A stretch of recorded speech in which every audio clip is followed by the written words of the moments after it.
Eu enviei para vocês um material logo no dia seguinte, depois da prova. Acho que eu programei para domingo, se não me engano. Então, vocês receberam o material e esse material é sobre a primeira parte, planejamento fatorial completo. Então, nós vamos iniciar hoje essa parte de planejamento fatorial completo. Vamos ver se eu termino na próxima aula. Vou seguir aqui de forma não muito acelerada, de forma mais lenta. E, como sempre, né, vocês peguem e, quando for fazer uma pergunta, ative o som.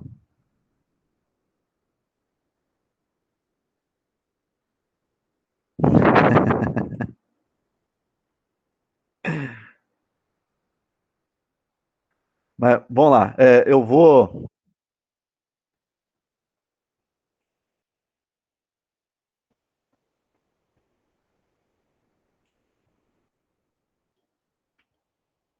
Então, vou ficar com o material. Qualquer pergunta, como eu não vou estar vendo, qualquer pergunta aqui, vocês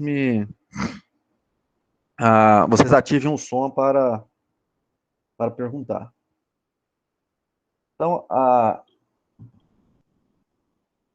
grande questão que nós vamos trabalhar é o seguinte: imagine que nós temos um processo ocorrendo, e nesse processo eu tenho várias variáveis de entrada e eu vou monitorar uma ou mais variáveis de saída. Num primeiro momento, vamos partir aqui, nós estamos monitorando uma única variável de saída, uma variável y, né? Um y qualquer. E no meu processo, tem fatores que são manipuláveis, ou seja, manipuláveis que eu consigo manipular, que eu consigo controlar os valores daquelas variáveis. Por exemplo, se eu tiver um reator, eu posso controlar a temperatura que aquele reator vai estar funcionando, eu posso controlar a concentração dos reagentes que eu estou utilizando, posso controlar a utilização ou não de algum catalisador específico, ou o tipo de catalisador, a marca do catalisador. Então, isso eu posso controlar, são algumas variáveis controláveis. E pode ocorrer também, e ocorre, sempre tem uma grande quantidade de variáveis que eu não consigo controlar, que são esses fatores não manipuláveis. Esses fatores não manipuláveis são alguns fatores que estão inerentes ao meu processo e que, de certa forma, eu não consigo alterar, eu não consigo controlar a incidência dele, se ele vai estar ali no meu... Já entrou, já.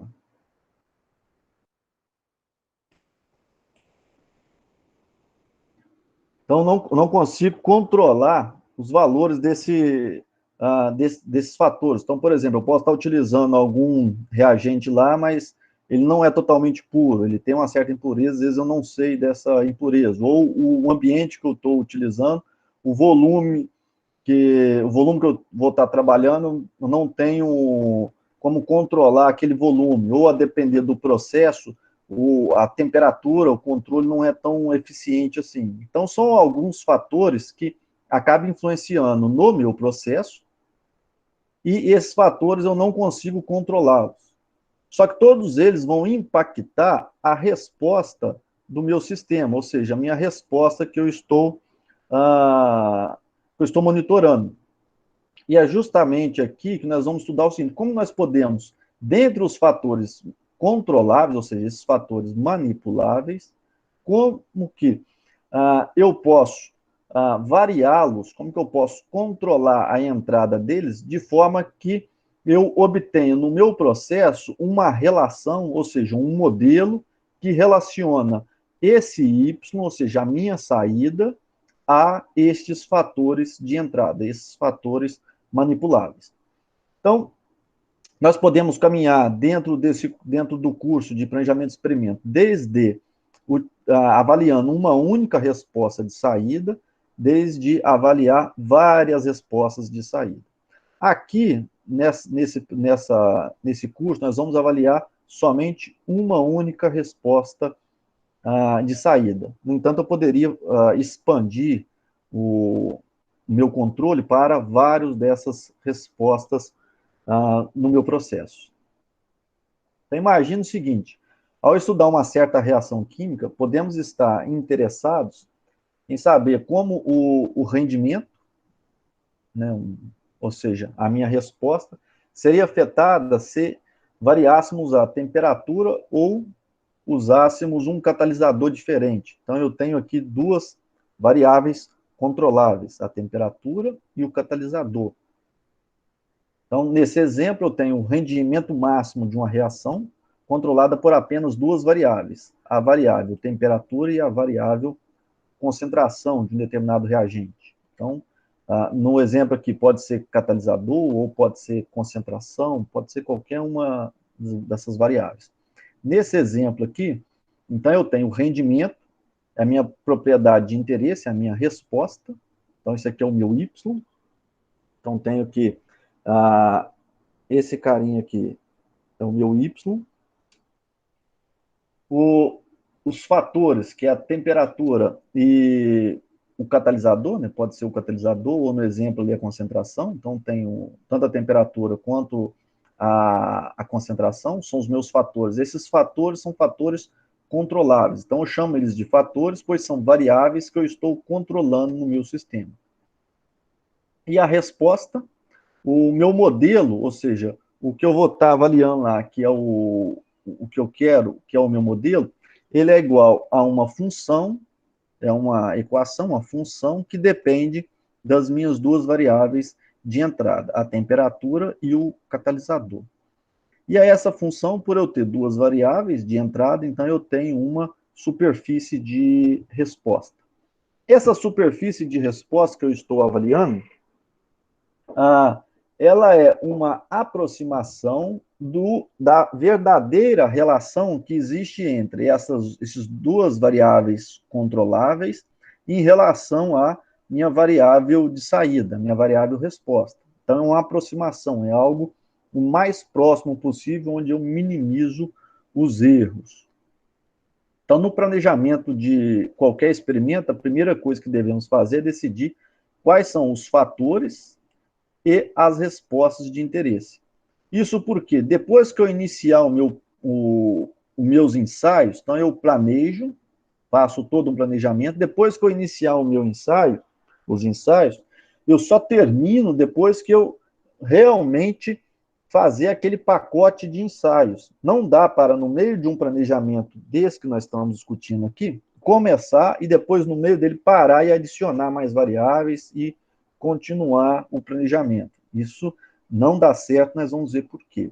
Então, nesse caso aqui, primeiro planeja, depois executa todo o experimento. Se achar de interesse acrescentar outra variável, refaz e faz todo um novo planejamento. Então, eu tenho isso aqui. Então, eu tenho, por exemplo, uma variável temperatura e uma variável catalisador, um catalisador e temperatura, e eu quero ver como que eles impactam a minha resposta, no caso aqui, meu rendimento. Então, seria esse sisteminha que eu estou avaliando. A concentração e temperatura, que eu falei catalisador, né? Pode ser catalisador ou concentração. Então, aqui, concentração e temperatura. E aqui, fatores não manipuláveis. Então, eu posso ter, por exemplo, um catalisador, já que eu não estou avaliando a entrada dele aqui. Eu posso ter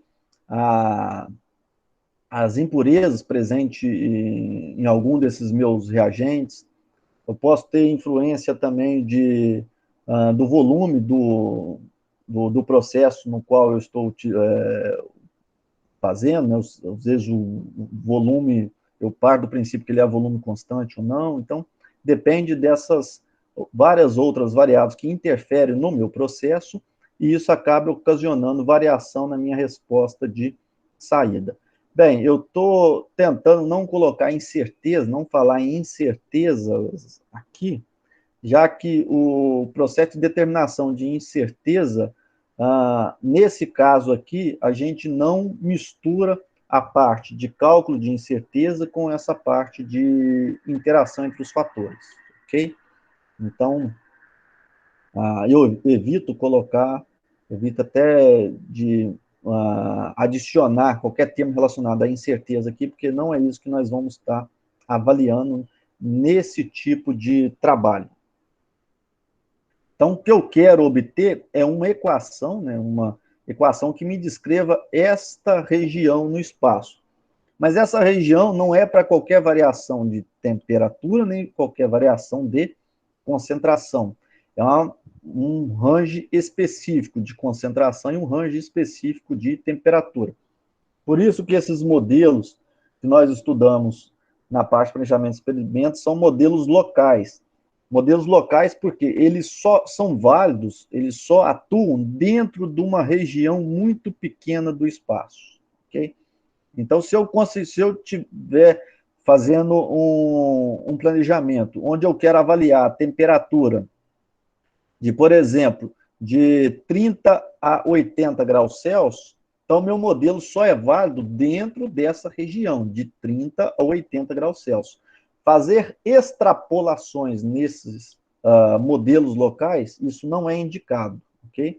Fazer extrapolação nesses modelos pode ocasionar, não vamos sair de uma faixa onde nós não, onde nós conhecemos a variação, conhecemos o nosso erro padrão, para uma região que é desconhecido o erro padrão.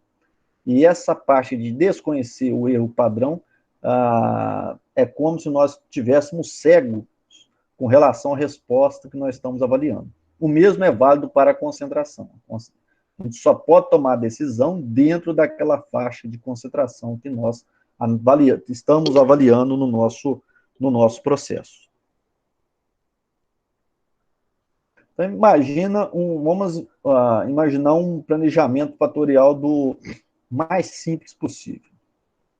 Então, imagine o seguinte, então, para executar um planejamento fatorial, começamos especificando os níveis em que cada fator deve ser estudado. Né? Então, eu comentei ali 2 fatores, um era a temperatura, o outro era a concentração, mas pode ser o catalisador. Então, ou as classes, né, se for qualitativo. Por exemplo, catalisador ele é qualitativo. Eu posso escolher um catalisador A, um B, um C, um D. Aí eu coloco se ele está presente ou não está presente. Outra coisa que pode ser avaliada também é a mistura de catalisador. Eu posso utilizar o A mais B, 50% de cada um, ou 20% de um, 75% do outro. Aí seria uma outra variável, ok? Mas, por enquanto, vamos estudar só a presença do catalisador ou não. Então, que vamos usar para os experimentos. Então, nós podemos, por exemplo, querer estudar o efeito do fator temperatura em 4 níveis. Então, por exemplo, a temperatura de 50, 60, 70 e 80 graus Celsius. E o efeito do catalisador em 3 níveis. Então, por exemplo, catalisador A, B e C. Então, para fazer um planejamento fatorial completo, nós devemos realizar experimentos em todas as possíveis combinações de níveis e fatores. Ou seja, eu tenho 2 fatores. O fator temperatura ele está variando em 4 diferentes níveis, o nível 50 graus Celsius, o nível 60, 70 e 80. E o fator catalisador está variando em 3 níveis, o nível catalisador A, o nível catalisador B e o nível catalisador C. A diferença é que o primeiro fator, a primeira variável, ela é quantitativa, e a segunda, catalisador, ela é uma variável qualitativa. E eu posso fazer um experimento e tomar decisão utilizando essa mistura de variável quantitativa com variável qualitativa. Bem, nesse caso, eu vou falar com relação à experiência que eu tive no curso de Química Analítica que eu fiz na UFES, tinha algo semelhante para avaliar, eu não lembro agora qual era o experimento, mas era análise instrumental, experimento de fluorescência, que a gente avaliava a excitação e a... Eu lembro que variava duas variáveis. Emissão e excitação, agora não vou saber qual que é o experimento. Bem, mas como que era feito o planejamento? Como que era feito o ensaio para determinar as melhores condições? Eu pegava cada um das variáveis, né? Por exemplo, que eu posso pegar o catalisador A, então pegava esta variável nesse nível e variava a outra em todos os níveis, e eu olhava qual que era o melhor resultado. Depois eu fixava, por exemplo, o melhor resultado foi esse. Depois eu fixava esse e variava o primeiro. E assim chegava na resposta. Okay? aqui mesmo, aluno meu já fez isso para determinar ponto máximo, ponto ótimo, de quando tem duas ou mais variáveis.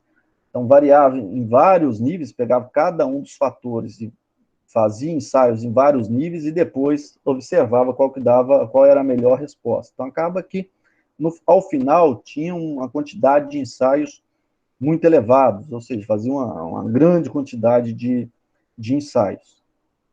Nesse caso aqui que nós estamos observando, onde eu tenho 4 níveis para o fator temperatura e 3 níveis para o fator catalisador, então eu teria 4 vezes para cada um dos catalisadores, então 4 vezes 3 eu teria no mínimo 12 ensaios. Então, cada um desses experimentos em que o sistema é submetido a um conjunto de níveis definido, então, por exemplo, a temperatura a 60 graus Celsius e o catalisador A é um ensaio experimental. Okay? Então, nesse caso aqui, eu teria, no mínimo, 12 ensaios para fazer um planejamento fatorial completo. E podemos querer estimar o erro experimental. Ou seja, para estimar o erro experimental, eu preciso fazer réplica, senão eu não tenho estimativa do erro. Então, a partir de ensaios repetidos, e nesse caso, vamos precisar de mais experimentos. Então, eu tinha feito 12, então vou ter que fazer mais experimentos para determinar esse erro experimental. Esta é uma forma de determinar qual é a melhor temperatura, o melhor catalisador, para, nesta reação, eu obter o maior rendimento. Então, para estudar o efeito de qualquer fator sobre uma dada resposta, precisamos ter pelo menos, podemos ter o fator, né, precisamos ter o fator em pelo menos 2 níveis diferentes. Por que 2 níveis? Eu preciso comparar o resultado em um valor inicial, um valor qualquer, com o resultado daquele meu processo, mantendo todas as variáveis constantes em um outro nível superior, e verificar como foi a variação da resposta, né, se houve ou não até variação, como foi o comportamento da resposta quando eu saí de um nível inicial para um nível final, ou de um nível inferior para um nível superior. Assim, podemos concluir que o planejamento mais simples de todos é aquele em que todos os fatores são estudados em apenas 2 níveis. Ou seja, eu vou ter um nível inferior e um nível superior. Então, o nível inferior eu vou dar o símbolo menos, e o nível superior eu vou colocar o símbolo de positivo. Então, o mais simples que eu posso fazer para reduzir a quantidade de ensaios é avaliar cada fator em 2 níveis, um nível inferior e um nível superior. Então, para K fatores, isto é, K variáveis controladas pelo experimentador, ou seja, posso ter K variáveis de entrada, onde eu controlo essas K variáveis, um planejamento completo de 2 níveis exige a realização de 2, ou seja, K vezes. Então, eu vou ter 2 elevado a K ensaios diferentes, sendo por isso chamado de planejamento fatorial 2AK, ou planejamento fatorial completo 2K. O completo porque eu vou fazer todas as combinações possíveis. Então, por exemplo, se eu estou avaliando 2 fatores, o fator de catalisador e o fator temperatura, se eu pegar 2 temperaturas, né, o mínimo, que é 2 níveis diferentes, então pego um nível inferior e um nível superior, um inferior e um superior. Então eu vou ter a temperatura em 2 níveis, o catalisador, eu pego também um nível inferior e um nível superior, mesmo sendo uma variável qualitativa. Nós vamos ver como e por que nós fazemos isso. Então, quando eu combino todas elas, eu vou ter, para cada temperatura, eu vou fazer ensaio nos 2 catalisadores, então eu vou ter 2 ensaios, mais 2 ensaios nesse outro nível, tem um total de 4 ensaios. Se eu adicionar uma outra variável, que fosse a concentração, então eu teria todos os ensaios repetidos aqui para uma concentração mais baixa, teria 4 ensaios de concentração mais baixa e 4 ensaios de concentração mais alta. Então, teria 2 elevado a 3, 8 ensaios. E assim por diante. E olha que eu estou falando isso sem falar em réplicas, ok? Isso porque, se eu quero estimar o erro experimental, ou seja, o erro padrão, qual é o erro que eu estou tendo na minha resposta de interesse, nesse caso, desse problema que eu estou tratando, qual é o erro no rendimento da reação, eu preciso realizar réplicas. Então, vamos pensar em um problema inicial. Então, começamos escolhendo os níveis 40 e 60 graus Celsius para a temperatura. Então, arbitrariamente, eu coloco aqui um nível inferior e um nível superior. Esse valor que eu estou dando, o menor valor, no caso 40, ser o nível mais baixo, e 60, né, o maior valor da variável quantitativa, o nível mais alto, isso é arbitrário. Tudo bem? Então, lembre-se disso, isso aqui é arbitrário. Então, para a variável temperatura, e A e B para o catalisador. Então, tem um catalisador A e B. Então, vou arbitrariamente chamar o catalisador A de nível inferior e arbitrariamente o catalisador B de nível superior. Ok? Então, eu tenho dois fatores e cada fator avaliado em 2 diferentes níveis, o nível inferior e o nível superior.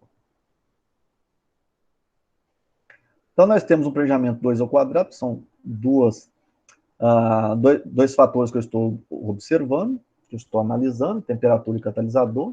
Então, devemos realizar ensaios e registrar as respostas observadas em todas as 4 possíveis combinações, ou seja, em todos os ensaios. Então, essa combinação 40 graus Celsius e o catalisador A, essa primeira, isso aqui é um ensaio experimental. Essa outra aqui, o outro ensaio, 40B. Outro ensaio, 60A, e outro ensaio, 60B. Então, a lista dessas combinações é chamada de matriz de planejamento. Depois nós vamos utilizar bastante essa matriz de planejamento. E é representado nessa tabelinha abaixo aqui. Então, nessa tabela, foi feito esse ensaio, né? Esse ensaio foi feito todos os ensaios, e eles foram feitos em duplicatas. Então, eu peguei, nessa temperatura de 40, um catalisador A, o ensaio foi feito 2 vezes. O primeiro resultado foi 57% de rendimento, o segundo, 61% de rendimento. A média deles, 59%. E assim por diante. O segundo ensaio, 60 e catalisador A, então, primeiro valor, rendimento 92, 88, a média 90, e assim por diante. Se eu observar aqui, esses daqui foram os ensaios realizados, né? Então, o planejamento fatorial 2 a 2, eu tenho 4 ensaios. Como eles foram feitos em duplicados, então foram realizados um total de 8 ensaios. E quando eu monto a minha matriz do planejamento, eu sempre sigo essa ordem aqui. Eu coloco as variáveis, né? Vou colocando as variáveis aqui na minha coluna. A ordem que eu coloco aqui é arbitrária, mas a ordem que eu colocar esta variável aqui, ela vai ter uma posição na minha matriz que ela deve ser mantida depois para a interpretação. Então, eu poderia alterar, colocar catalisador e temperatura. Bem, 40 a 40 vai dar a mesma coisa, vai dar o mesmo ensaio. Só que, na hora de avaliar as colunas de resposta da minha matriz, então tem que ficar, ou tem que tomar cuidado com esse detalhe. Então, vamos lá. Então, na primeira aqui, eu coloco no nível mais baixo, depois no nível mais alto. Ok? Então, o nível inferior e o nível superior. Isso para a primeira variável. A segunda variável, eu coloco nível inferior, nível superior, nível superior. Ok? Se eu tivesse uma terceira variável aqui, então, por exemplo, a concentração, eu colocaria inferior, inferior, inferior, inferior. Então, faria 4 ensaios no nível inferior, depois 4 ensaios no nível superior. Então, teria menos, menos, menos, menos, depois mais, mais, mais e mais. 4 valores com negativo e 4 valores com positivo. E os ensaios, para eu poder avaliar o erro experimental, necessariamente todos os ensaios devem ser feitos de forma randômica. Então, o que seria isso? Eu imagino, posso colocar aqui esses 8 ensaios, utilizo algum software para fazer randomicamente, me dá uma ordem de realização dos ensaios, como eu fiz aqui, utilizei o MATLAB. Então, seria um exemplo, que seria o primeiro ensaio a se fazer, seria 60 graus Celsius com catalisador A. Então, 60 graus Celsius com catalisador A. Seria esse ensaio aqui. Eu brincar, por exemplo, encontrei 88. Seria o primeiro resultado. Depois, o segundo ensaio experimental a ser feito, 40 graus Celsius, catalisador B. Então, esse aqui. Então, por exemplo, eu obtive esse resultado.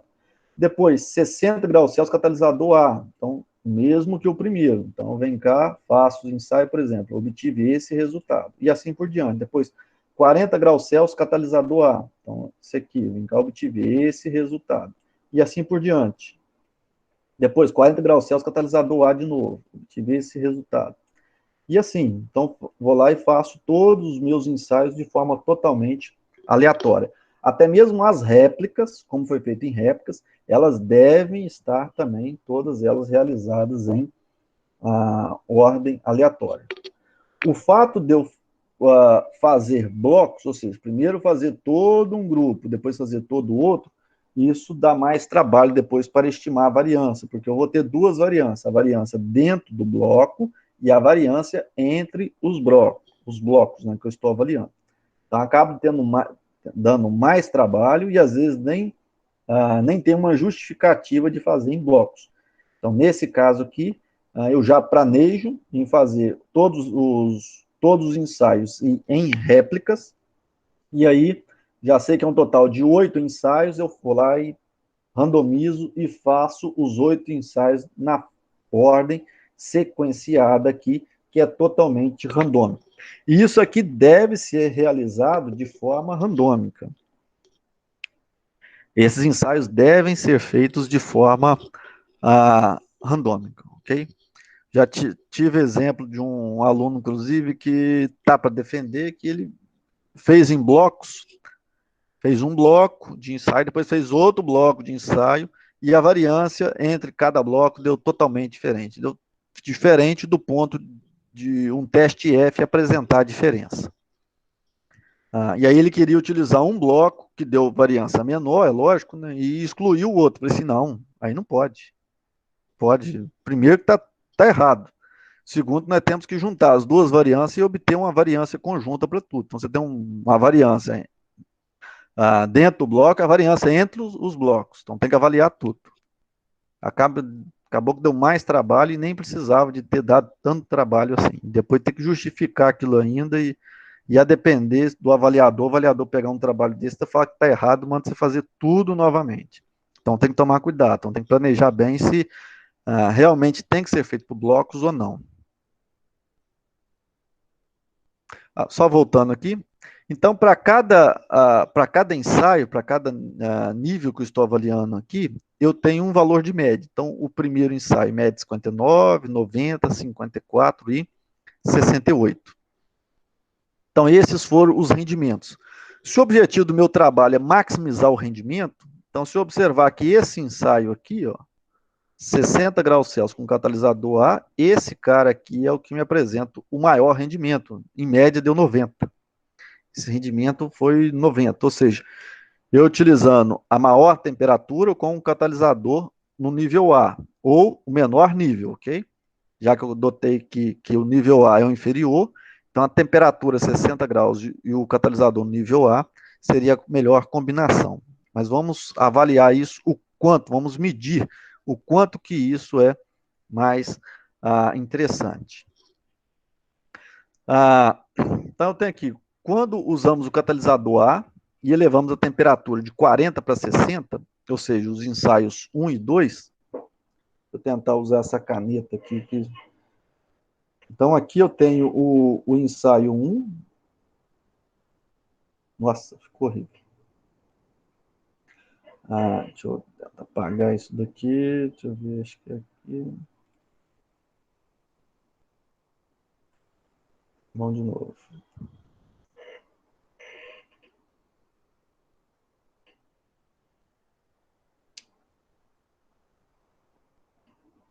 Verde. Complicado aqui.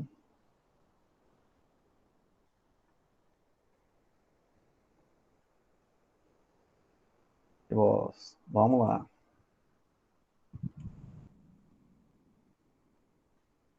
Agora nem apagar mais que. Descarta e volta aqui. Isso aqui agora vai. Vamos lá. Fazendo o mouse mesmo. Então, o ensaio 1, nível inferior da temperatura inferior da concentração. O ensaio 2, ok? Aqui é o nível inferior da concentração, ok? Está errado, nível inferior da concentração e o nível superior da temperatura. Depois, o ensaio 3 é o nível inferior da temperatura e o superior da concentração. E o ensaio 4, que é o nível superior da temperatura, superior da concentração. Então, tenho esses quatro ensaios. Então, avaliando somente para o catalisador A, quando eu saio da temperatura menor para maior, ou seja, de 40 para 60, então eu tenho uma variação positiva em 31%. Ou seja, quando eu saio de 59 para 90, eu aumento em 31% o rendimento da minha reação. Isso no catalisador A. Quando eu avalio o catalisador B, então eu saio de 54 e vou para 68. Então, eu tenho uma variação de 14%. Okay? Então, eu aumento em 14% o rendimento da minha reação. Então, observe, quando eu utilizo o catalisador A e saio a temperatura do nível mais baixo para o nível mais alto, ok? Então, estou avaliando no nível mais baixo a variável catalisador e saio da temperatura mais baixa para a temperatura mais alta, eu tenho um aumento no rendimento de 31%.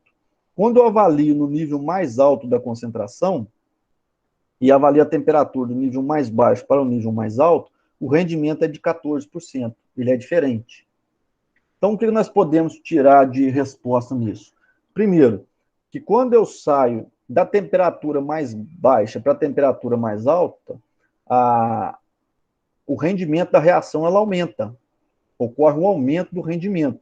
E esse aumento, ele depende do quê? Depende do tipo de catalisador que eu estou utilizando.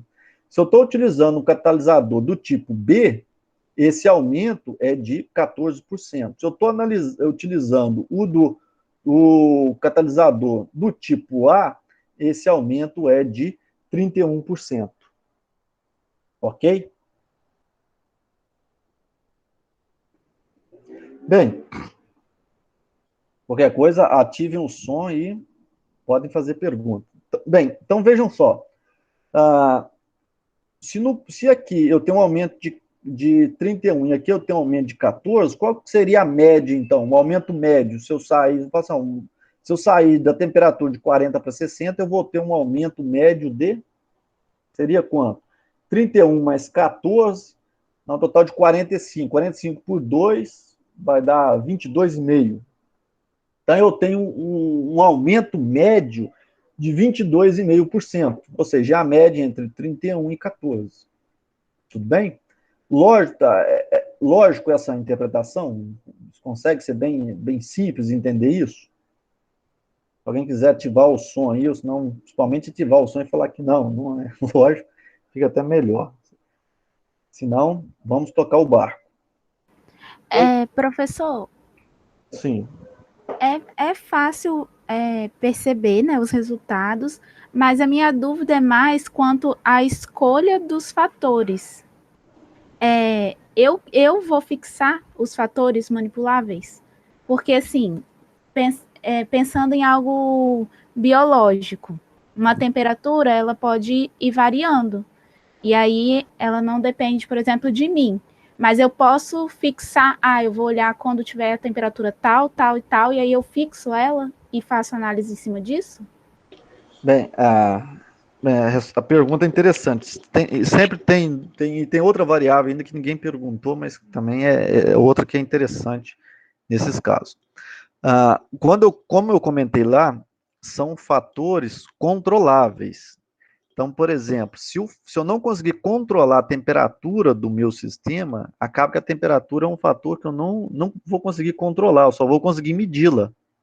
E aí, nesse caso, não tem como utilizar a temperatura nesse tipo de planejamento. Isso pode ocorrer em alguma reação, por exemplo, que for endotérmica ou exotérmica, e às vezes você não consegue controlar ali a temperatura do seu meio. Então acaba que ou você controla somente a temperatura de partida, por exemplo, a partida será em tal temperatura, depois deixa o ambiente reacional se direcionar para temperaturas maiores ou para temperaturas menores, aí, entendeu? Aí vai do ambiente, pode fazer isso. Mas caso não consiga controlar, não tem como colocar esse tipo de variável. Então é só o que eu consigo botar no processo, tipo, na entrada. Bota uma Isso, quantidade. é, Entrada, é sempre pensa isso. na entrada. Isso, pensa o seguinte, são fatores que eu consigo controlar. O que pode Uhum. ocorrer também é o que eu falei, controlar o início, a partida. Então, por exemplo, se for utilizar um reator, ah, já fiz um trabalho assim, então colocava inicialmente uma temperatura no reator e fazia. E acabava que depois a temperatura do reator ela variava, então variava, às vezes ficava oscilando, não ficava sempre uma, ela oscilava, oscilava, oscilava até depois chegar em um certo patamar lá que indicava que já tinha ocorrido a reação. Mas ok, mas era a temperatura de partida que era controlada e depois já avaliava o tempo que demorava para a reação ocorrer, que era a variável que estava sendo a variável resposta. Então, se for esse o caso, eu estou monitorando a temperatura de partida, ok. Mas se eu não conseguir controlar a temperatura do meu meio, bem, na maioria dos casos que eu conheço, dá para controlar sim, nem que seja a partida, então dá para colocar a temperatura sim. Mas aí depende de problema para problema. Em ensaios biológicos e ambientais, eu não tenho tanta experiência assim para pensar em um dos problemas no qual não foi possível fazer. O que ah, o que pode ocorrer, você que está trabalhando com o Lucas lá com fermentação de café,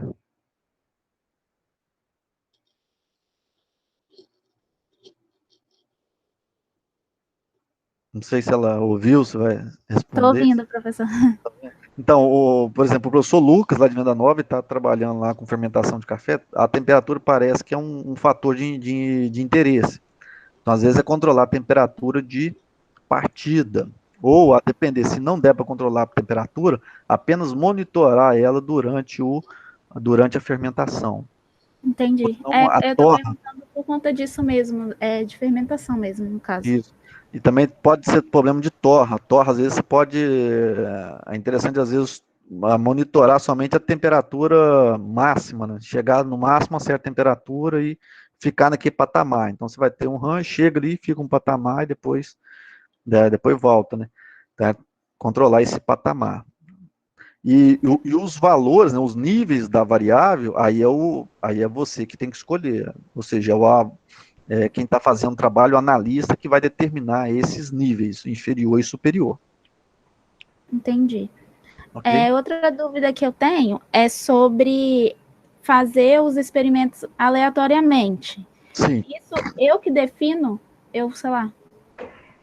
Ou E algo. Eu pego lá, vou sortear, vou fazer esse com esse, esse com esse. isso, Assim? isso, isso, é um sorteio. Então, Ah, tá. primeiro você define se vai fazer em réplicas, quantas réplicas vai fazer.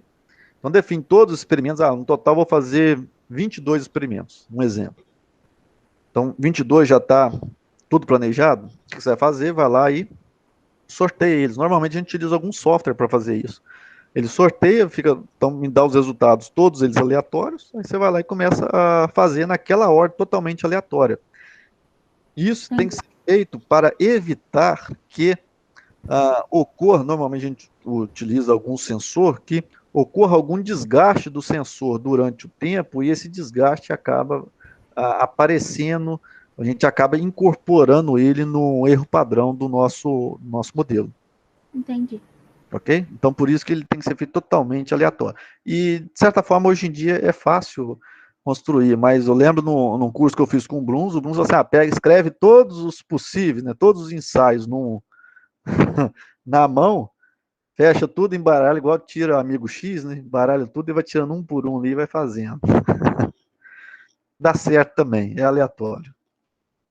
Tá bom, obrigada. Só complementando, eu falei de uma outra variável, que é normalmente a variável pH. É difícil, às vezes, manter esses níveis, controlar o nível inferior e superior para o pH de um sistema.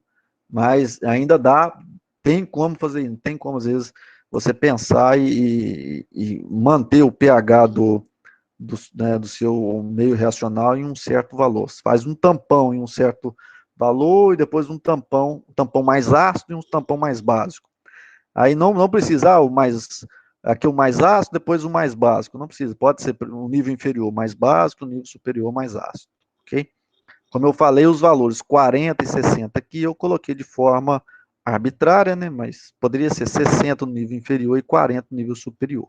O que iria inverter era o sinal que eu iria obter para 31% e 14%. Então, continuando aqui, então eu tenho, quando eu saio da temperatura 40 para a temperatura 60, eu tenho uma variação média de 22,5%. Mas essa variação no rendimento, quando eu saio da temperatura inferior para a temperatura superior, depende do tipo de catalisador que eu estou utilizando. Então, como que eu determinei esses 22,5%? Né? Como que eu fiz isso? Então, eu peguei aqui 90 menos 59, né, que é a média do ensaio 2 menos a média do ensaio 1, que deu 31%. Depois, a média do ensaio 4 menos a média do ensaio 3, né, e deu 14%. Então, 31 e 14 eu tirei a média dos dois. Acompanharam o raciocínio? Então, peguei 90 menos 59, obtive 31. 68 menos 54, obtive 14. Tirei a média dos dois. Quando eu falo média, que lembrar que esse 90 aqui, ó, o 90 veio de uma média de 2 ensaios, tá bom? O 59 também uma média de 2 ensaios. Por isso que eu falei média desse ensaio menos a média desse e a média desse menos de cá. Tá bom? Então, basicamente foi isso aqui, ó.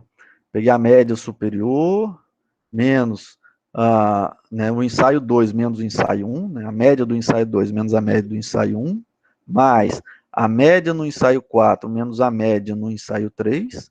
Então, isso aqui deu 31, aqui deu 14, e tirei a média entre eles. A média entre eles deu 22,5% de rendimento. Então, o efeito médio é 22,5%. Então, o efeito principal da temperatura é, por definição, né, forma que nós fizemos aqui, a média dos efeitos da temperatura nos dois níveis do catalisador. Ou seja, eu peguei a média do efeito da temperatura com o catalisador A, mais a média do efeito de temperatura no catalisador B, e tirei a média entre elas. Ok? Então, como eu estou falando média, porque cada valor aqui é uma média. Ok? Então, eu peguei Y2, né, a média de Y2 menos a média de Y1, mais a média de Y4 menos a média de Y3.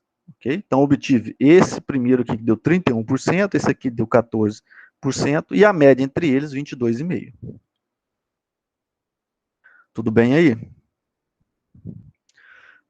Só que a variação, né, a variação do aumento do rendimento da reação, ela depende do tipo de catalisador que eu estou utilizando. Catalisador A, esse aumento é maior, catalisador B, esse aumento é menor. No caso, como eu só tenho dois valores, né, um vai ser maior que a média e o outro vai ser menor que a média.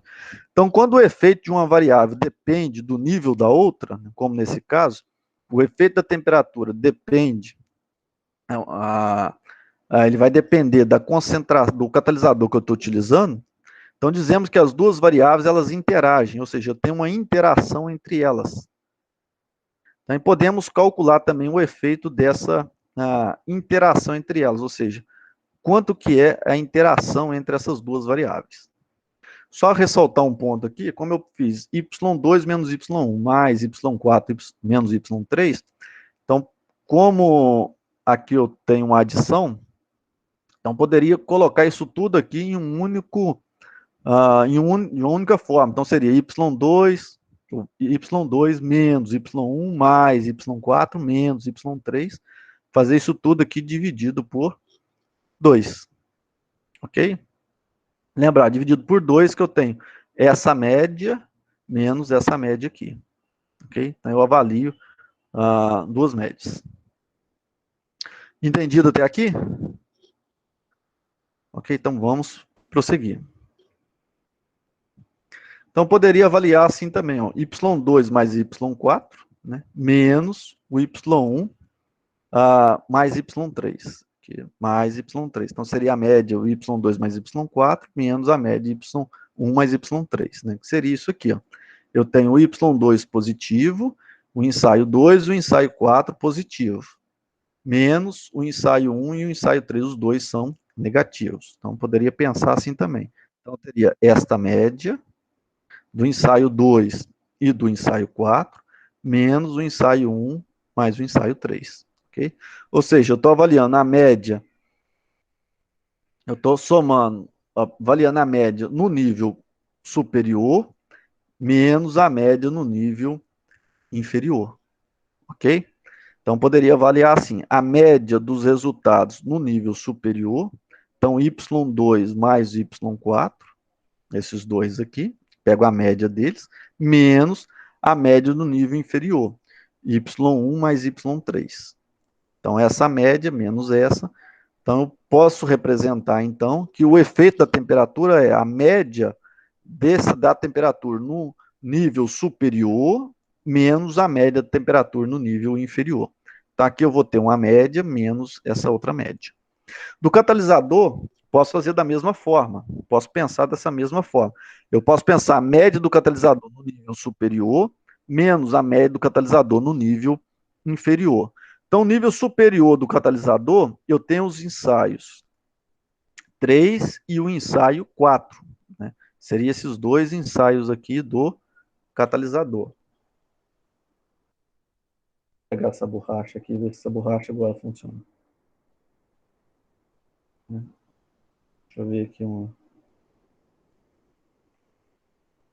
Vou dar aqui a mesma coisa. Então, poderia pensar aqui, ó, do catalisador, eu teria a média do ensaio 2, 3 e 4, né, 3 e 4, a média deles, menos a média dos ensaios 1 e 2. Então, o ensaio 3 mais o ensaio 4, quanto que dá isso aqui? 54 mais 68.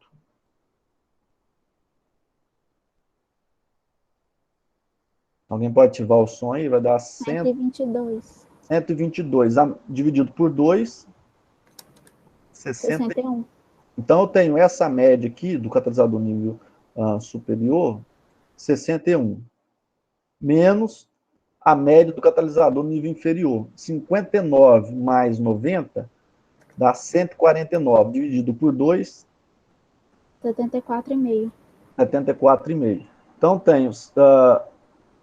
ficou horrível aqui, mas está dando para... Então, 61 menos 74,5 dá um valor de menos 13,5.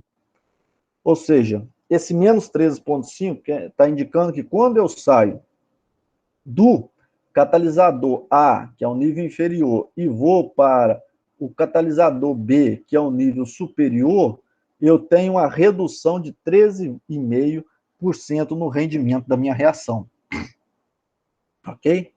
Então, aquilo que eu falei, primeiro eu chamei o nível inferior de A e o superior de B. Se fosse o oposto, se eu tivesse feito a relação oposta, o superior de A chamado de A, e o inferior, chamado de catalisador B, daria a mesma coisa. Só que o problema, a única diferença é que aqui eu teria um valor positivo. Então, ao invés de ser menos 13,5, teria mais 13,5.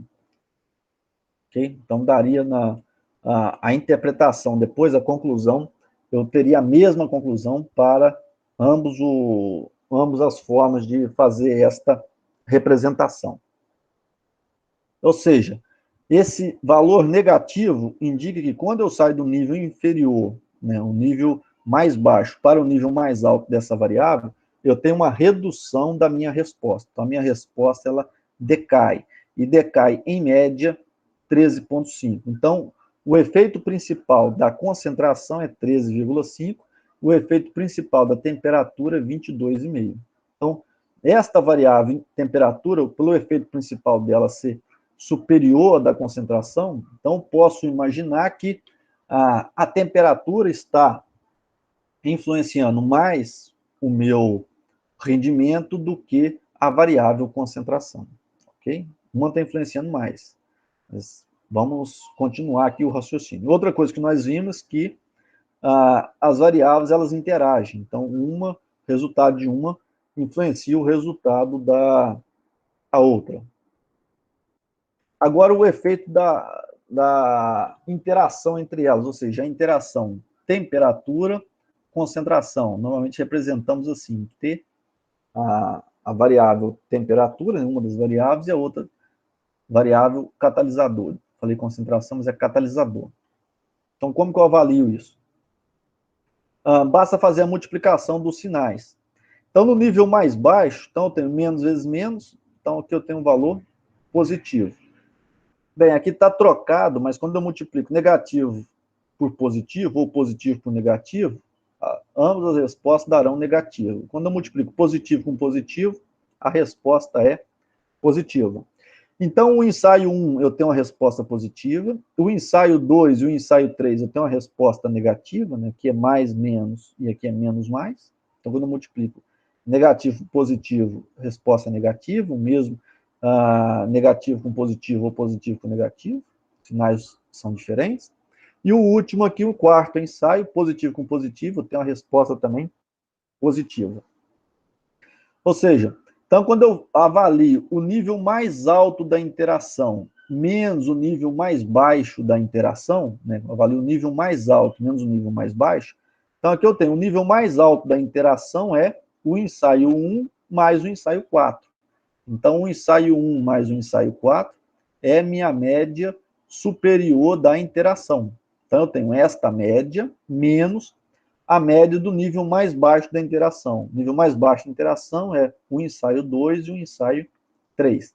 Então, esta média aqui, do ensaio 2 e 3, é o nível mais baixo de interação. Então, eu tenho o ensaio 1 mais o ensaio 4, a média deles, menos o ensaio 2 e o ensaio 3, a média entre eles. Então, a primeira, a média entre eles, então, desse ensaio menos o de cá, isso vai me dar um total, né, um valor médio de interação de menos 8,5. Ou seja, o efeito de interação da temperatura com o catalisador, esse efeito de interação, ele é negativo em 8,5%. Ou seja, quando eu saio da interação mais baixa para o nível de interação mais alto, eu tenho um decréscimo no rendimento em 8,5%. A interpretação geométrica desses efeitos, eu posso avaliar da seguinte forma. Quando eu estou avaliando o efeito principal da temperatura, eu estou avaliando do nível mais baixo de temperatura, a variação do nível mais baixo para o nível mais alto de temperatura. Estou avaliando esta direção aqui, desta primeira variável. Ok? Então, estou avaliando o efeito principal desta variável do eixo X, ou do eixo das abscias. Então, o valor do aumento médio, quando eu saio do nível mais baixo para o nível mais alto desta variável, é de 22,5%. Então, aqui eu tenho um aumento em 22,5% quando eu saio da esquerda para a direita.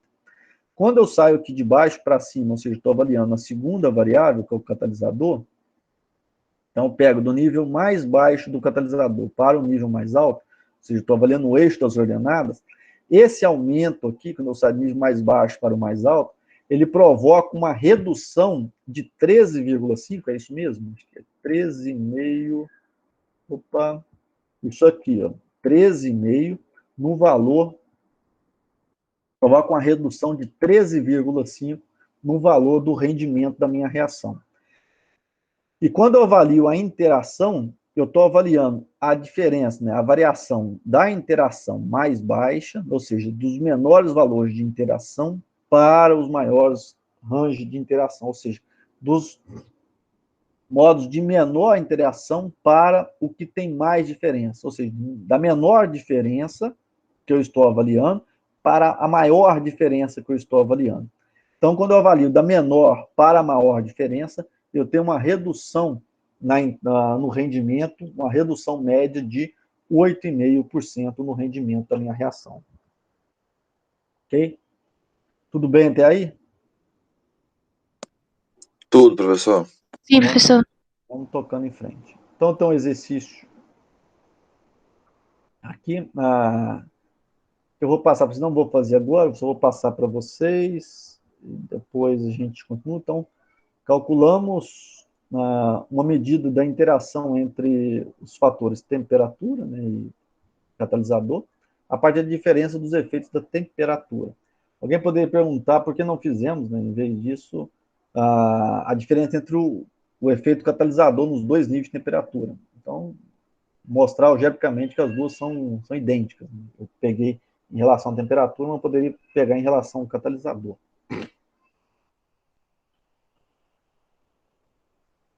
Agora, o mais importante, né, que é a estimativa do erro experimental. Então, nós tivemos o efeito principal da temperatura em 22,5%, o efeito principal do catalisador menos 13,5%, e o efeito de interação menos 8,5%. Mas a questão é, esses valores, 22,5%, 13,5%, menos 8,5%, esses valores são significantes, ou seja, são significativos ou não? Eu só vou saber disso se eu tiver uma medida do erro experimental. Aí eu vou ter noção se esses valores são ou não representativos.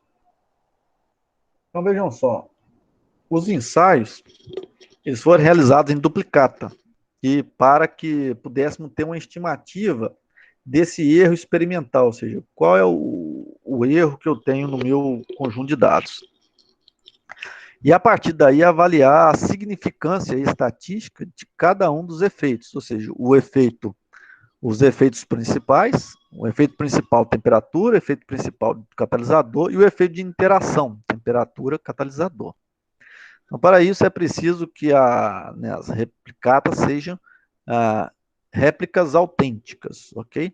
Se eu fizer em blocos, eu vou ter variância em cada um dos blocos e a variância entre os blocos. Então, não é isso. Eu tenho que fazer as réplicas, todas elas de forma autêntica, ou seja, totalmente aleatório. Então, para cada um desses ensaios, eu tenho a média e eu posso calcular também a variância para cada um desses ensaios. Então, vejam só.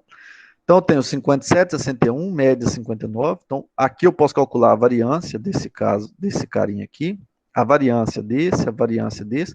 Como aqui, esse cara, 57, 61, 59, a média é 59, tá? Duas unidades distantes de cada um, fica fácil calcular a variância. Então, eu vou ter que 57 menos 59 dá menos 2 ao quadrado, 4. 61 menos 59 dá 2 ao quadrado, 4 também, 8. Dividido por 2 menos 1, dividido por 1, então eu tenho a variância igual a 8. Esse outro aqui, semelhante, ó, a diferença é 2, né, para a média, e aqui também mais 2, e aqui menos 2. Então também eu vou ter uma variância de 8. Esse aqui a diferença é uma unidade. Então 55 menos 54 dá mais 1.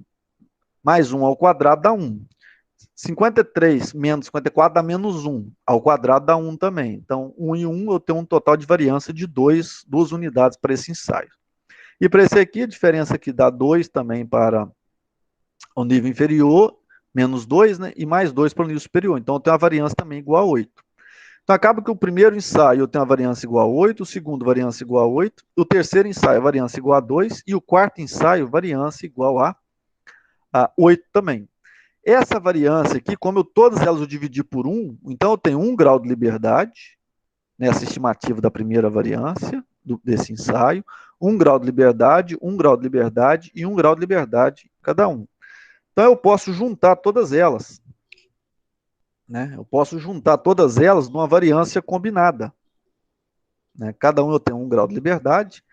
Então, o que eu posso fazer aqui? Eu posso pegar o número de grau de liberdade da variância do primeiro, do ensaio do primeiro nível, vezes a variância do primeiro nível, que é 8, mais a variância do ensaio do segundo nível, número de grau de liberdade, vezes a variância do segundo nível, mais o número de grau de liberdade da variância do terceiro nível, mais o número de grau de liberdade da variância do quarto nível, dividido pela soma dos números de grau de liberdade.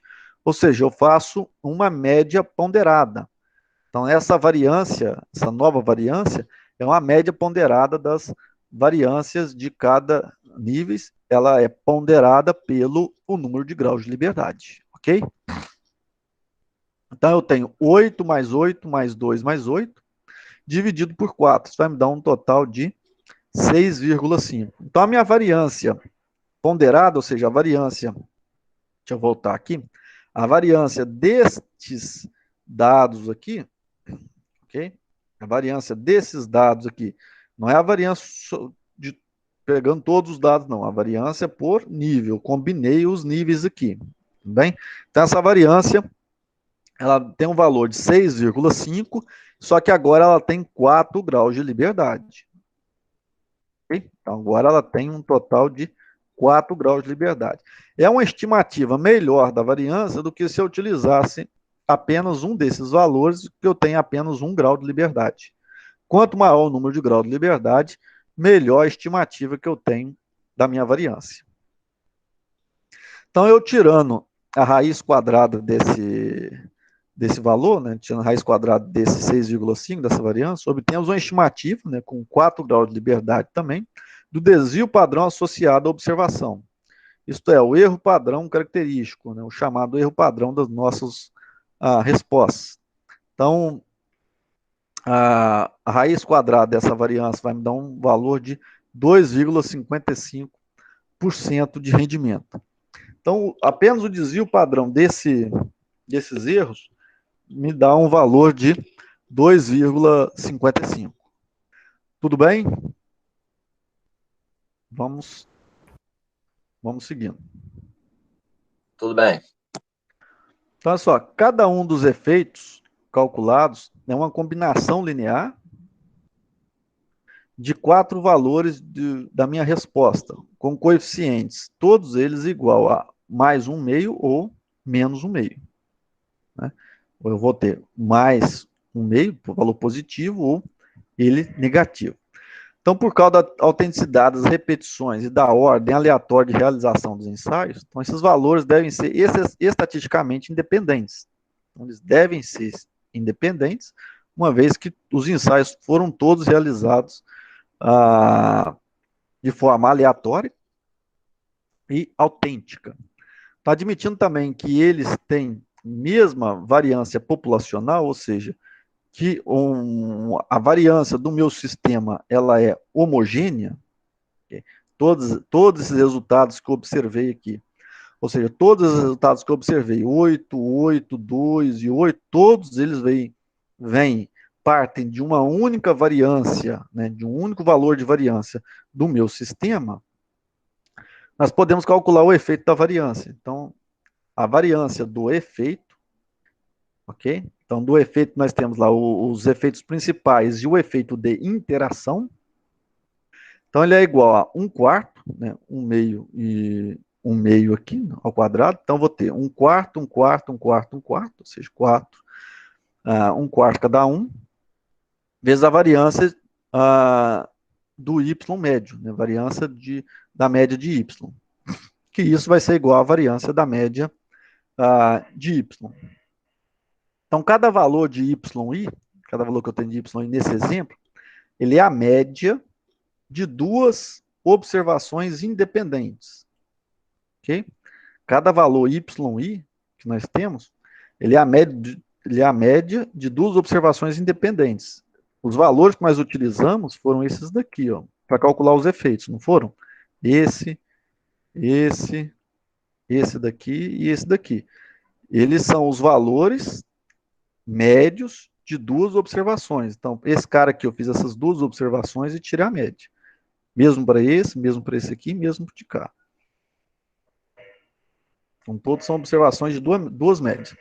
Então, a variância do efeito, o efeito agora que eu estou me referindo, são esses aqui, ó. É o efeito temperatura, o efeito catalisador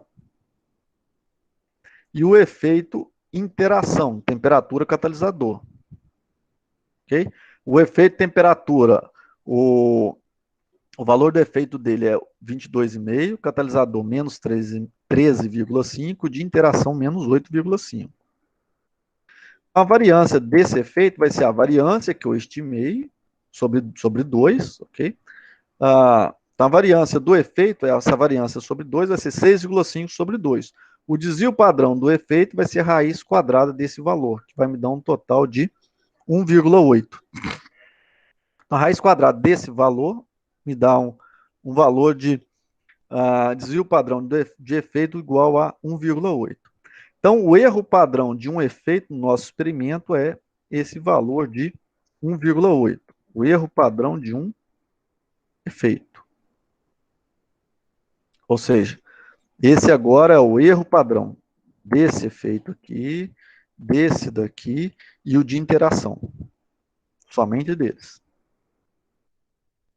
Uma outra forma, né, de obter o erro padrão do efeito é utilizar o efeito de um contraste entre duas médias.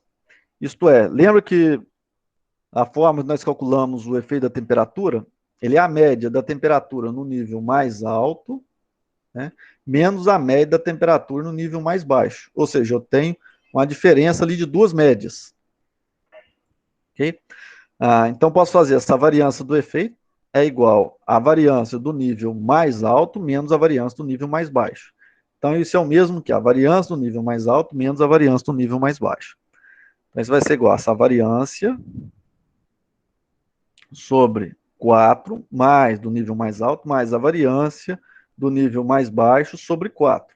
Como esses valores de variância é o mesmo, ok? Ele é o mesmo porque, cadê onde que eu coloquei? Que nós admitimos que...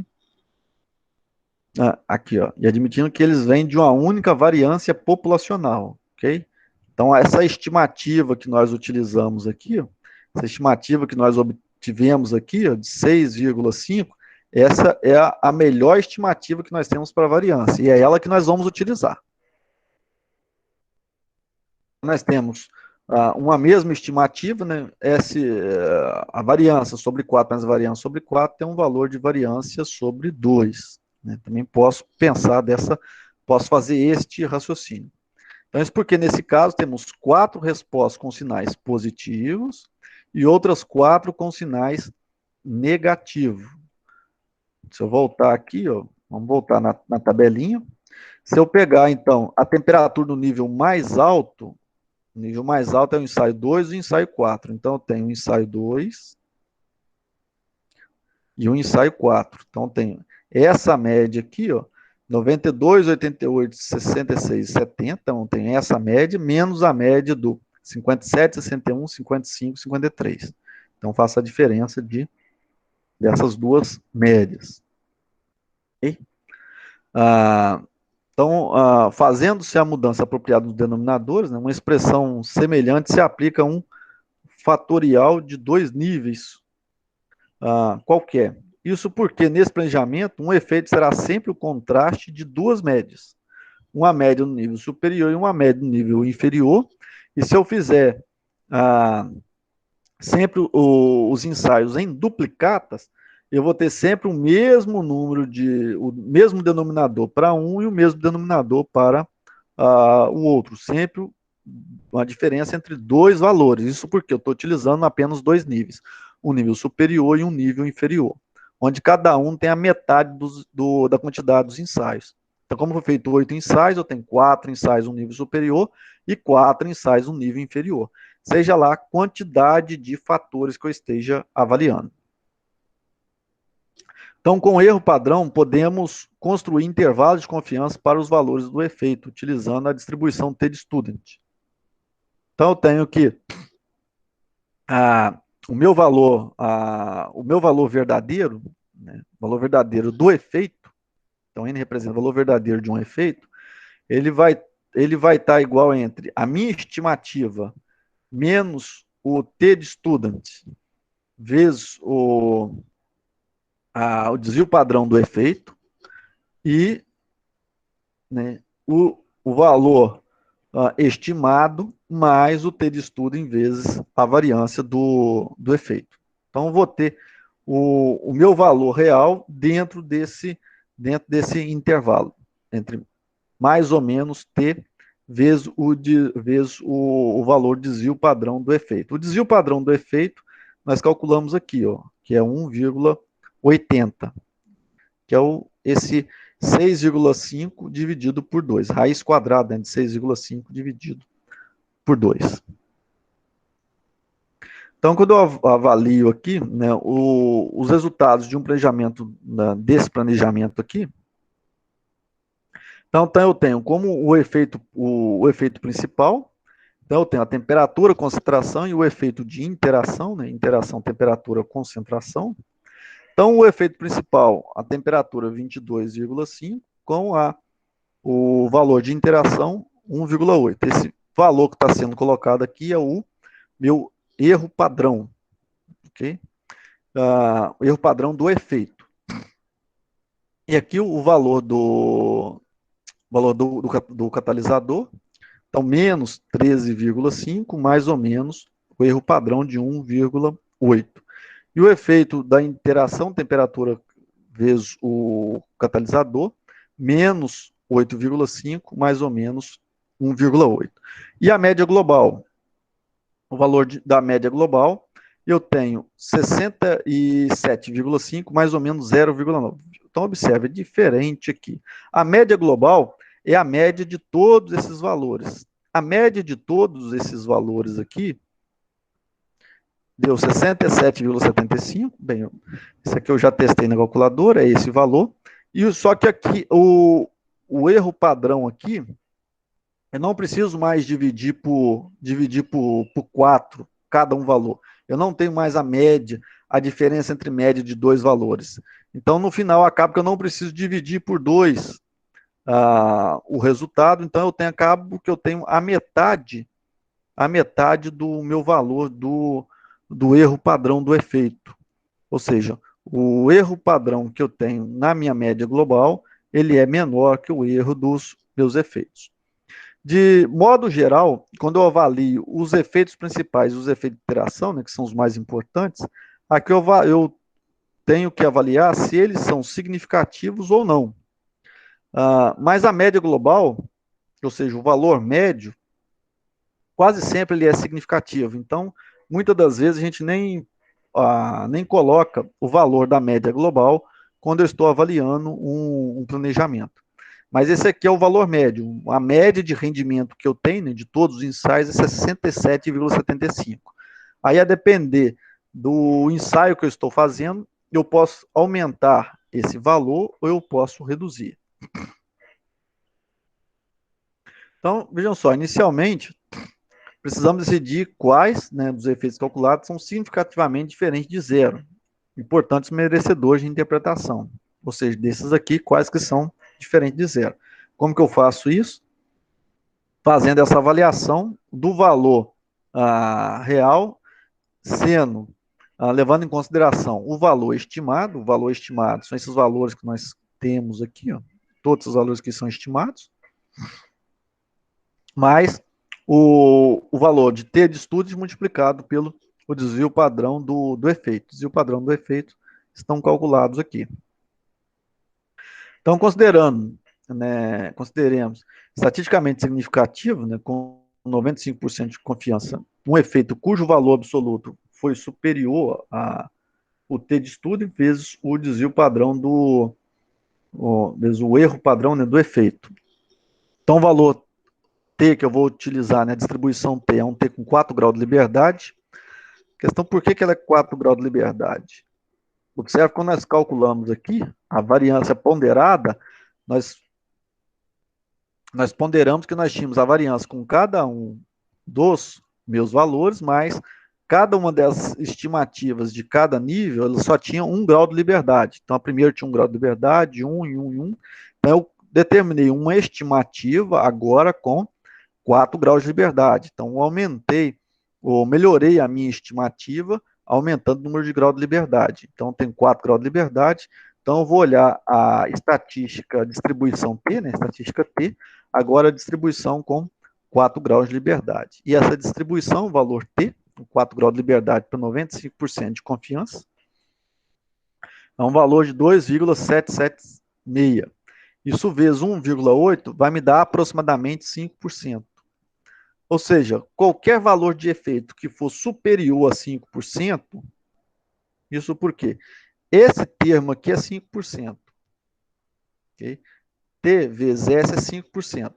Então, se a minha estimativa for maior que 5%, eu posso garantir que ela é estatisticamente diferente de zero.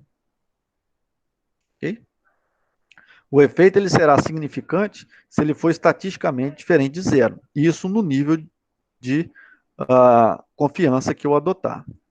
Então, aplicando esse critério aos valores da tabela, né, vemos que todos eles são significativos. Ou seja, os efeitos existem mesmo. Então, o que nós observamos ali, realmente, eles existem e a probabilidade deles terem ocorrido ao acaso é muito baixa. É menor que 5%.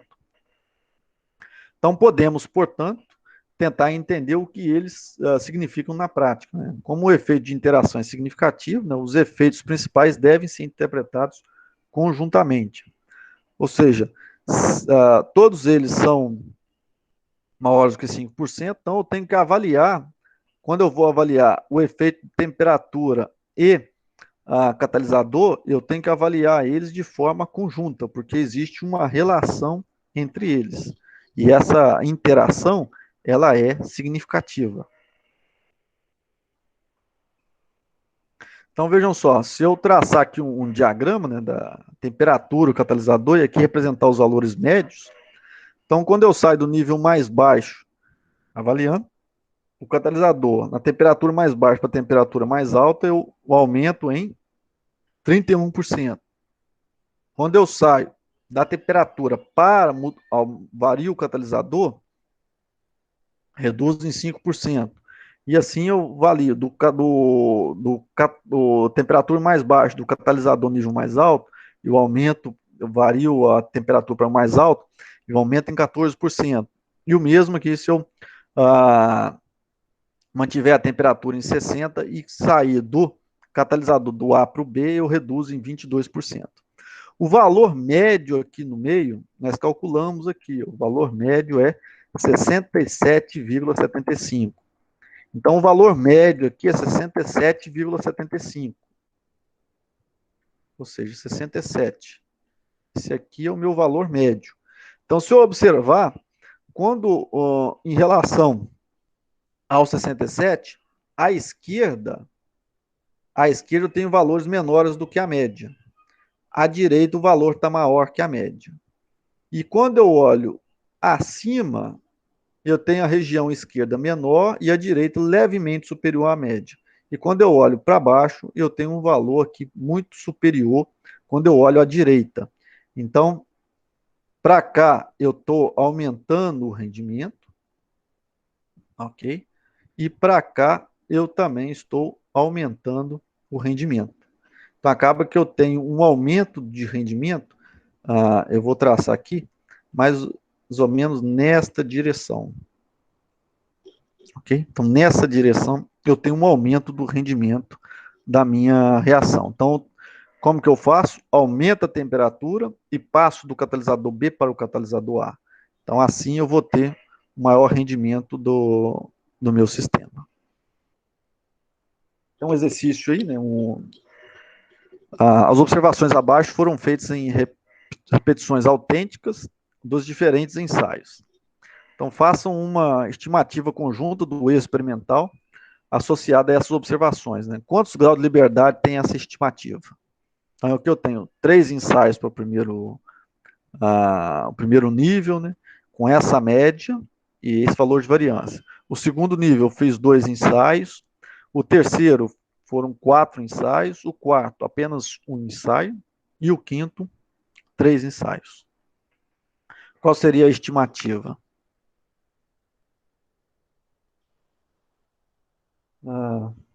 Deixa eu ver só o tempo aqui.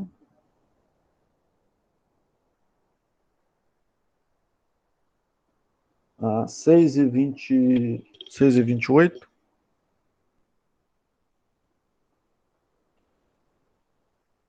Deixa eu voltar aqui para vocês.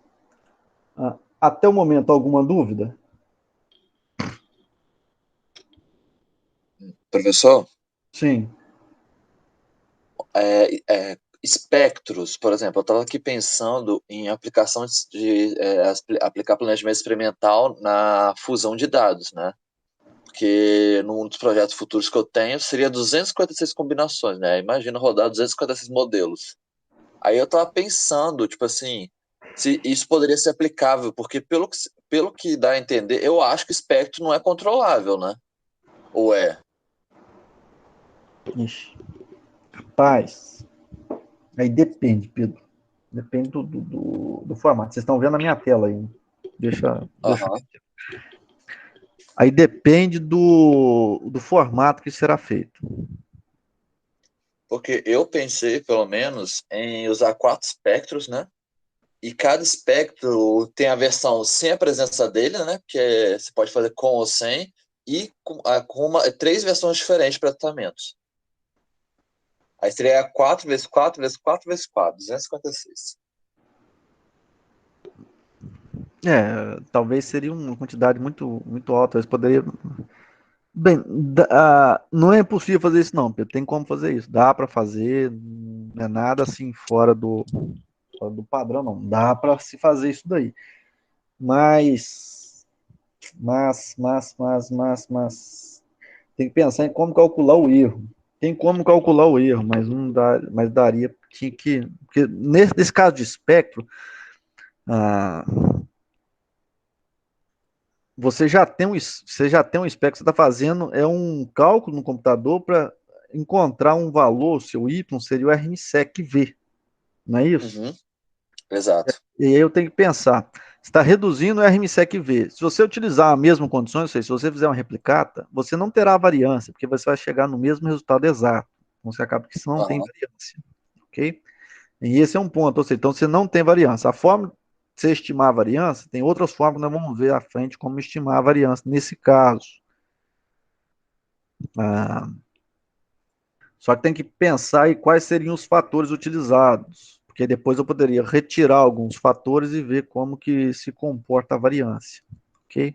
Essa é uma forma, mas no seu caso, no que você está comentando, tem que ver quais seriam os fatores de entrada, que teria que observar os fatores de entrada para depois propor, porque no seu caso não tem como estimar uma variância através de réplica. Aconteceu um caso também de uma aluna do professor Arley, professor Arlan, né? Orientador do Rainer também. O Arlan teve um aluno dele que fez um planejamento no, de forma computacional.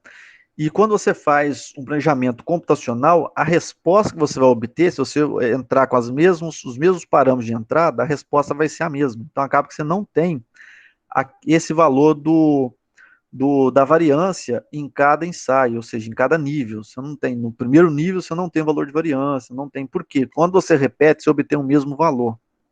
Então, tem outras formas de estimar esta variância. Tem outras formas. Como que podemos fazer isso?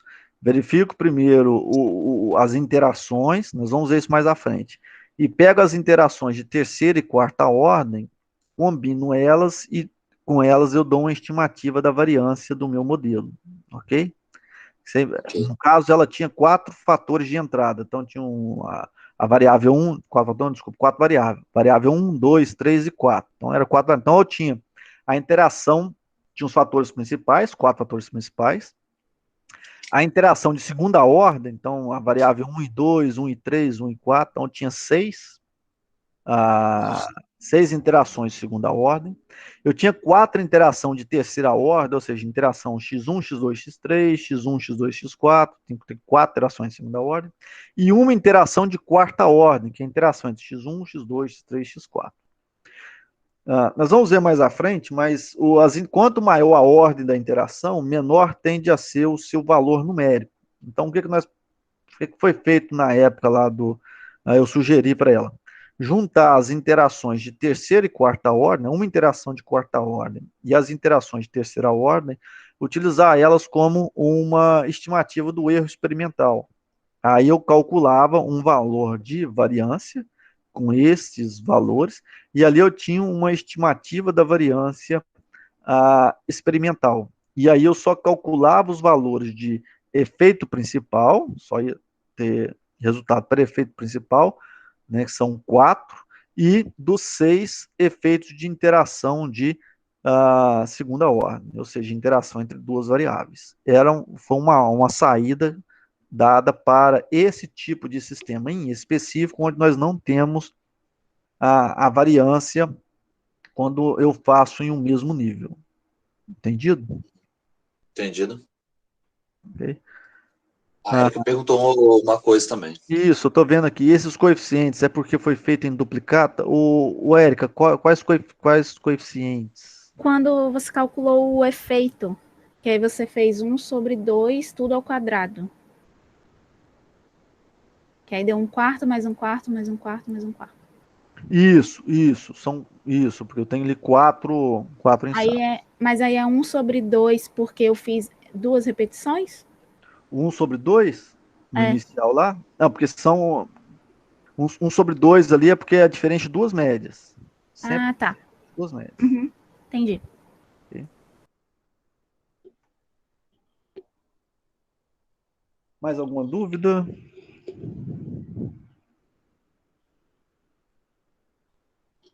Até aí, tudo bem? Interessante. Por enquanto, sim, professor. Bem, eu passei para vocês também algumas tabelas.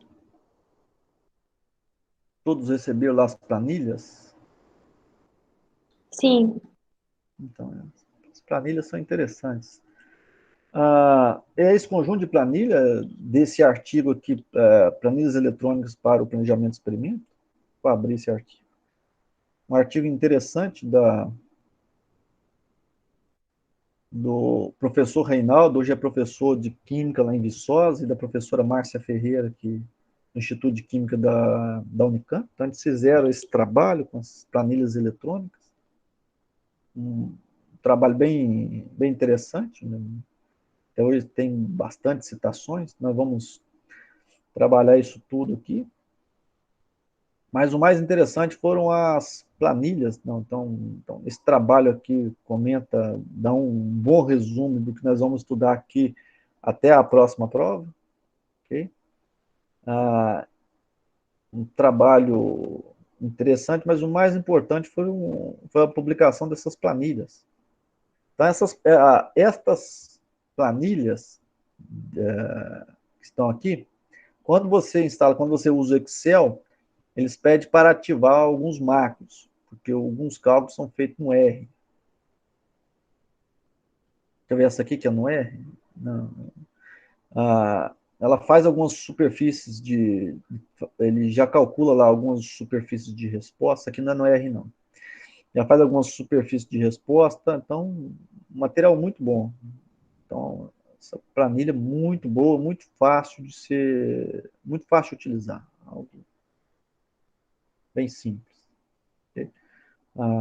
Nós pegarmos esse exemplo que eu coloquei aqui, Se a gente for utilizar esse exemplo aqui, já decoraram os valores? 57, 61, 92, 88, 55, 53 e tal.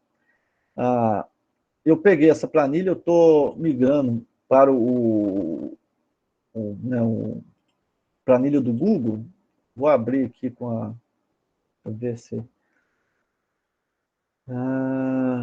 abrir com a planilha do Google. Eu cheguei a fazer esse teste com a planilha do Google e rodou normalmente. Vamos ver se vai dar algum problema aqui. Apareceu um aviso aqui que as... Deixa eu ver, não vai nem aparecer o aviso. Apareceu o aviso. Tinha um aviso aqui que algumas macros não iriam ser aplicados aqui. Bem, mas é interessante começar a migrar para essas planilhas do Google, já que todos vocês têm acesso. Então, não precisa usar um software pirateado, né, vamos dizer assim. Então, o que ela faz? Fatorial 2 a 2, duas variáveis, 3, 4, 5, até 7. Então, e aqui estão as abas, até 7. Então, esse primeiro aqui, ó, fatorial 2 ao quadrado, então, digitei aqui os valores, né? Primeiro 57, 61, 92, 88, 55, 53 e 66 e 70. Okay? Só para lembrar, os ensaios, todos eles foram feitos de forma aleatória, randômica, e depois colocados na planilha na ordem correta, na ordem que aparece aqui. E aqui então são 4 ensaios, aqui é só para o planejamento fatorial completo, os outros planejamentos estão nas outras planilhas. Essa planilha aqui, fatorial 1, 4, é somente para fatorial completo.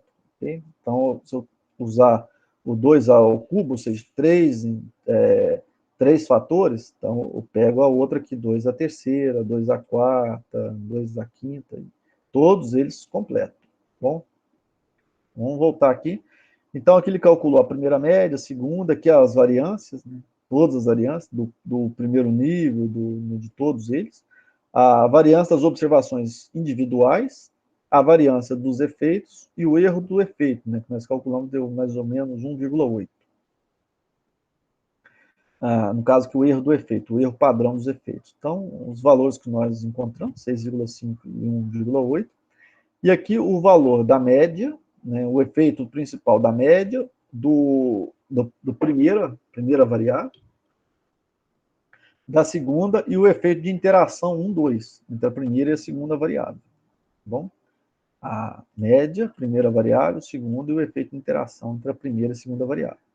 Então, o valor dos efeitos, então o efeito médio, o efeito de primeira ordem, da temperatura, o efeito de primeira ordem do catalisador e o efeito de interação, né? Temperatura, catalisador. E aqui os erros. O erro padrão de cada um deles. E aqui o valor de T calculado, né? Utilizar o AT que ele já utiliza, que é a distribuição T de estudo com 4 graus de liberdade. O alfa aqui a gente pode alterar, no caso aqui eu deixei com 5%, que é o normalmente utilizado, no nível de significância, 5%, corresponde a 95% de confiança, nível 95% de confiança, ou 5% de significância, e aqui o p-valor calculado para cada um deles. Então, todos eles têm um p-valor abaixo do nível de significância, que é 5%, então todos eles são significativos. Então, observe que após aqui, a cada um dos efeitos, ó, tem um efeito, o efeito médio, ele coloca aqui a média é significativa, então já tem a funçãozinha já associada a ela, interessante não mexer, só adicionar os dados e observar as respostas. Então, o efeito média, o efeito primeira ordem também é significativo, da temperatura, o efeito principal da temperatura é significativo, o efeito principal do catalisador também é significativo, e o efeito de interação também é significativo. Todos eles aqui deram significativo. Caso algum não fosse significativo, ele tiraria esse SG, ficaria em branco. E aqui o p-valor.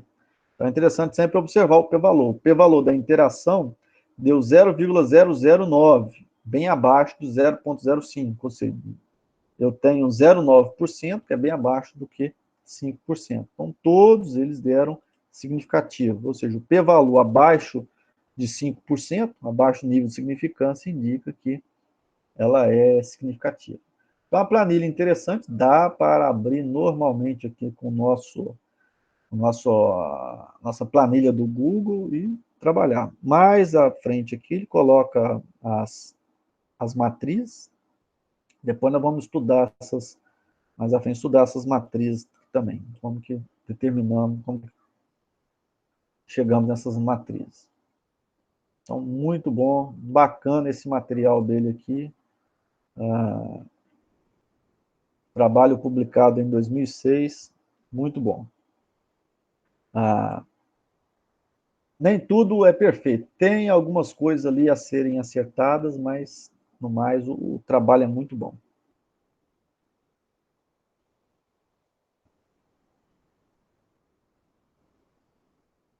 O Marcos Valério Vieira Lírio fez uma pergunta interessante, que, professor, se não fosse significativo, teríamos que retirar esse valor? Marcos, eu já vi algumas respostas diferentes com relação a isso, em relação a tirar ou não tirar o valor da equação. Eu não cheguei na equação ainda, não falei da equação, o valor da equação que é metade do efeito. Não comentei isso ainda, mas vamos lá, eu vou te passar algumas informações. Quando eu fiz o curso com o Bruns pediu para deixar apenas para manter a equação matemática. Então, mesmo aquele valor não sendo significativo, eu mantenho ele, uma vez que ele não é significativo, ele não vai prejudicar e eu mantenho a minha equação. Tem um pessoal mais voltado para engenharia que eles pedem para retirar e recalcular. Então, eles retiram aqueles fatores não significativos e recalculam o modelo. Tem essa vertente também. Eu posso pensar dos dois lados. A forma é, bem, se tem as duas formas na literatura, eu encontro tanto retirando esses fatores quanto deixando esses fatores, né? A questão é como que eu faço no meu trabalho. Aí vai depender do objetivo que você está utilizando o seu planejamento de experimento. Se o seu objetivo dele é, como na maioria das vezes, obter um valor máximo, talvez pode deixar ali que você já obteve aquela resposta máxima e com a função que você obtém, você calcula um valor máximo. Então, não tem problema nenhum. No entanto, se o seu objetivo é, além de calcular, você ver a interação entre os fatores, ou seja, como que essas variáveis estão relacionando, aí talvez é interessante você retirar e recalcular.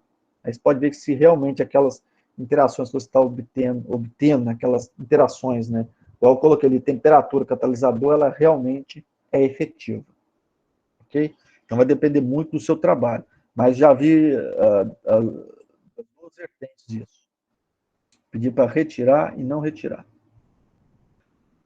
Tem um outro trabalho que eu...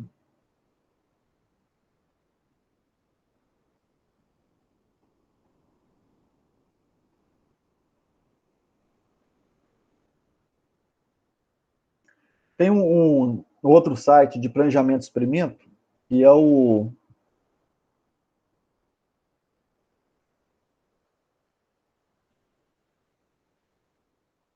Okay? Deixa eu ver se eu acho aqui. É o chamado Chemoface.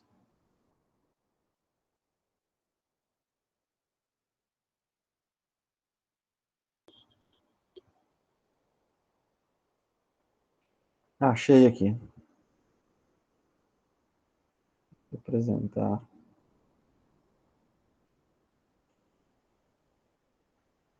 Um outro também que trabalho um outro softwarezinho, né, que é bem amigável, é esse Chemoface, desenvolvido pelo Clayton Nunes, professor da Universidade Federal de Lavras. E ao instalar, eu cheguei a instalar num outro computador que eu tenho, ele já coloca uma versão do MATLAB. Então, você já utiliza lá com a versão do MATLAB. Toma cuidado que ele tem essa de planejamento de experimento, onde ele faz fatorial completo, fatorial fracionário, composto central, practice burn, mistura e função de desejabilidade. Então, ele tem tudo isso nessa parte de planejamento de experimento. Ele tem uma outra também que é multivariada.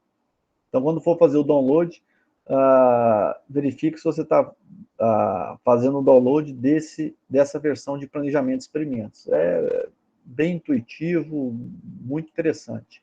Aqui tem os artigos. Então, esse aqui é para, né, esse chemoface utilizado para a quimiometria. Coloco aqui alguns exemplos de utilização e como utilizar. É um trabalho bacana também. Ok? Então, ó, esse daqui até, como ele tem interface com o MATLAB, eu gostei bastante desse softwarezinho, desse chemoface. Gostei muito dele, muito bacana, dá para variar bastante, dá para fazer um bom trabalho somente com esse carinha aqui. E utiliza a parte de planejamento de experimentos.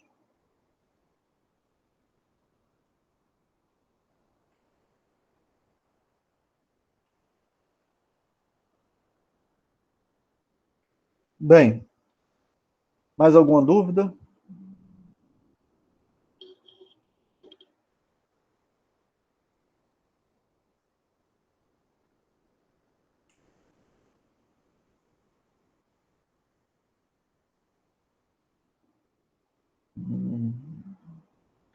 Não, não, não. Então,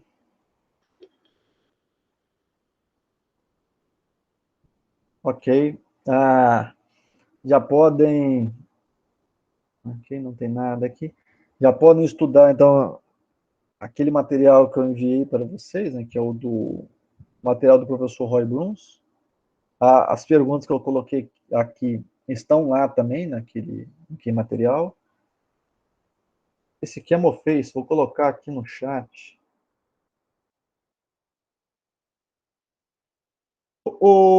Só uma pergunta. As outras aulas, o Iatan fez uma pergunta. As outras aulas, vocês receberam as outras aulas síncronas? Sim, professor. Entendeu? Ok. Bem, eu coloquei aqui, né, o material do chemoface. Deixa eu ver se eu pego o artigo aqui do... Professor, você já compartilhou essa aula com a gente? Os slides? Isso. Os slides, não. Tá bom. Você quer os slides? Vocês precisam? Porque é o que está na... Sim. Tá bom, eu envio junto com... Envio os slides junto com a aula.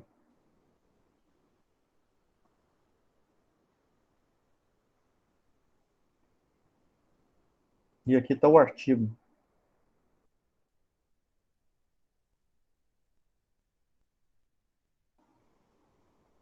Ok, vou colocar os slides tudo junto. Então tá aí, o Chemoface dá para vocês baixarem, é um material interessante, né? O professor Clayton da Universidade Federal de Lavras, um material muito bom. Bem, no computador que eu instalei, no outro computador para fazer alguns testes, rodou muito bem. Ele deu erro em algumas rotinas, eu tive que ir lá e mexer, lá, já que era MATLAB, eu sabia mudar os códigos. Mas na parte de planejamento de experimentos eu não vi erro. Bem, a parte de planejamento de experimentos eu não encontrei erro nenhum. Cheguei a rodar, fazer alguns exemplos, ficou muito bom. O que eu estou tentando ainda utilizar um software para fazer o planejamento de misturas. Esse está complicado. Quem faz bem é o R, só que eu não trabalho com o R. Ou também o Python, né? São duas que eu não estou trabalhando.